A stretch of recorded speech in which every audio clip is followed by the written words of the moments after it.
In today's video, I am going to be breaking down 5 easy basketball plays from the baseline that you can run so that you can get some very easy baskets. These are going to incorporate a lot of different options when it comes to either layups and three-point shots, and can generally be used with teams that are middle school, high school, or even higher, and even some advanced younger teams as well. So let's get down and let's check out these basketball plays. Really quickly, if you want to have a fantastic defense to be able to stop plays like these, make sure to go check out the Unbeatable Basketball Zone Defense book that is down in the description below. And if you want to have 100 basketball drills that you can run with your practices, make sure to go check out the 100 basketball drills book that is also down in the description below too. So this first play, we're going to be running it slightly offset, very similar to a box inbounds, but this will definitely confuse a couple of teams, especially middle school teams. So how this is basically going to be set up is we are going to have a guard right here and here. We're going to generally have a small forward or somebody who's a really good passer passing the ball inbounds, and we are going to have a big here and another big here. The reason why we want these guys offset is because we want the other team that we are playing against to switch against us. So we're going to start with player 2 setting a screen for player 5, and player 5 is going to be cutting down towards that low block. See, player 2's man is generally going to be a guard, and player 5 is a center, and there's usually a big height difference there. So if they switch, player 5 is going to have a massive height advantage, or at least we hope so. And this can get us a layup, hopefully, and anyways, but it should get us a layup. While all of this is happening, so let's put these guys back to where they were. We're going to still have these guys setting a screen and cutting, but the other 2 players who are on the court, we are going to be having player 4 set that back screen and player 1 cutting down to the corner. What this is essentially going to do for us is this is going to open up 2 opportunities. An opportunity for a layup and an opportunity for a 3-point shot. These are our first 2 options. While all of this is happening, after those screens are set, we are then going to have player 4 set the screen for player 2. This is going to give us a third option, and player 4 can just then step through, and this can be our backup. Ideally, player 5 and 1 will be our main options, our backup options being 2 and 4. Player 1 should be a guaranteed 3 if he catches that ball. Player 5 should be a guaranteed layup if he catches that layup. 2 can either shoot that 3-point shot or he can set up the play. While player 4, if he slips that screen and he's open, it could be a layup.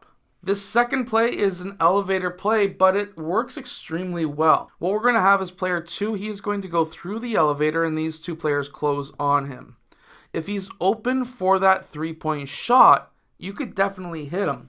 But at the exact same time, player 1 is going to be cutting backdoor. The idea here is everyone is going to be focusing in on player 2, especially if he makes the 3-point shot once or twice off of this play. Meanwhile, player 1, nobody is generally looking at him. He's on the weak side. So if he cuts backdoor, his defender, let's say we have player 1's defender sitting right here, he is most likely going to be ball watching or ball watching on this side, seeing what's happening over here. He's either looking here or he's looking here. Especially if that happens, player 1 can cut backdoor around player 1, and this can be then a layup. Player 4 can also slip and be the next option, and player 5 can pop and be the final option for the inbounds play. In our next play, what we're going to be looking at is a little bit of an offset. We're going to have 3 players in a row right here with a single player out on the wing. These top 2 players are going to be our bigs,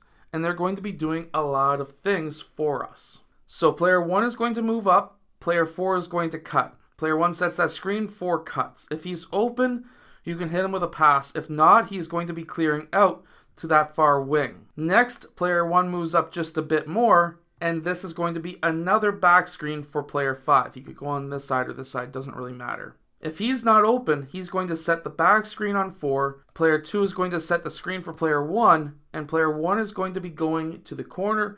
Player 4 is going to be heading to the basket. These are our backup final options if the first 2 are not open. See, the idea is to have a switch on one of these. So when player 1 sets the back screen and player 4 uses the back screen, if they call switch, that's a disadvantage for the defense. That should be a layup. If they don't switch, player 1 sets that second screen, we're hoping for another switch. If there's no switch, we're hoping that player 5 was just fast enough to get to the rim, and this should be a layup. Now, if they haven't switched and those first two options were closed, we know the team's not going to switch. So now we just need to have somebody get open off of these back screens, and if that's the case, now it's two more options to pass to, but we are hoping that the first two options are the ones that get used. So this one I call offset. It's actually quite an interesting play. So what we're going to start with is player 2 setting the back screen on player 4 and player 5 cutting at the exact same time. What this is going to do is this gives two options to player 3 to pass to. If neither of those options are open, player 1 is going to use, or set a screen, for player 2, and he's going to be the final option. We are hoping that player 2 is the final option to be open for a three-point shot. If not, then player 1 needs to then dip back, and he can be the backup option.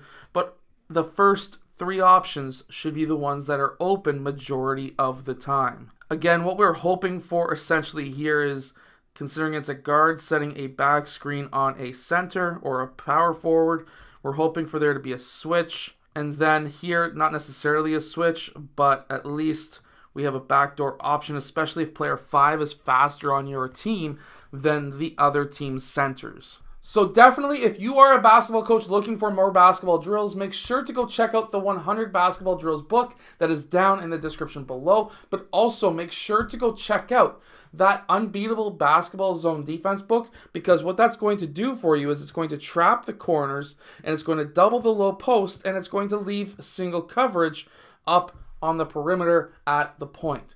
It's not going to leave anybody open. As soon as the ball gets into the post or into the corners, those are the deadly spots. And if that ball gets into those spots, it's dead. It's finished. It's going to be a turnover. Nobody is left open. So definitely go check out that book. Anyways, I hope that you've enjoyed today's video. If you have, hit that like button and subscribe. And I'll see you guys again in my next video.